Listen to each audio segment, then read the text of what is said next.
Bonjour à tous, au menu du jour, découvrez les coulisses du parc d'attractions Ferrari en Espagne. La nouvelle berlinette d'Alpine s'invite aux 24 heures du Mans, où Nissan recrute d'ailleurs ses futurs pilotes. Et pour finir, un clip avec en vedette la RS3 et la 1 Quattro.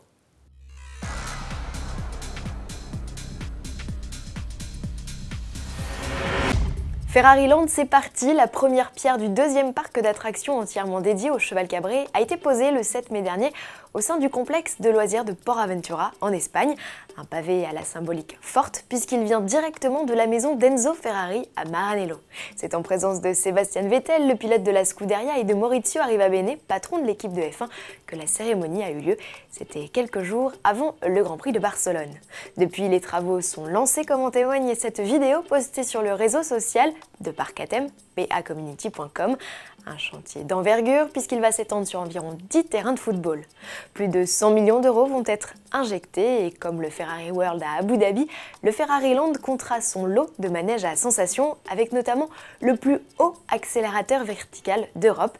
Il propulsera les visiteurs de 0 à 180 km/h en à peine 5 secondes. Rendez-vous fin 2016 pour l'essayer. En 2015, Alpine fête ses 60 ans, un anniversaire que Renault va célébrer en grande pompe aux 24 heures du Mans. Une belle surprise vous attend, annonce tout simplement la firme. Il n'y a pas de doute, c'est bien le projet de la future berlinette qui devrait emprunter la piste samedi 13 juin à 13h55, un rendez-vous à ne pas manquer. 24 heures du Mans où Nissan fait son grand retour. Après 15 ans d'absence, la firme nippone revient avec un proto un peu fou, une traction à moteur central avant. Venez d'ailleurs la découvrir en piste dès ce soir aux côtés des Porsche, Audi et Toyota à l'occasion des premiers essais libres. Rendez-vous est donné aux visiteurs de 16h à minuit.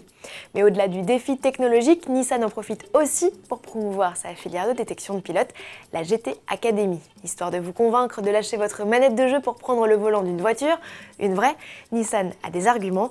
Le constructeur engage sur la course d'endurance les finalistes des anciennes éditions, ici l'espagnol Luca Ordóñez ou encore le britannique Jan Madden-Burrows. Venez valider votre ticket pour la finale entre le 11 et le 13 juin sur le stand Nismo situé dans le village des 24 heures. Terminons ce journal avec une vidéo. À l'occasion de la commercialisation de la deuxième génération de la RS3 Sportback, c'est ce 11 juin en France.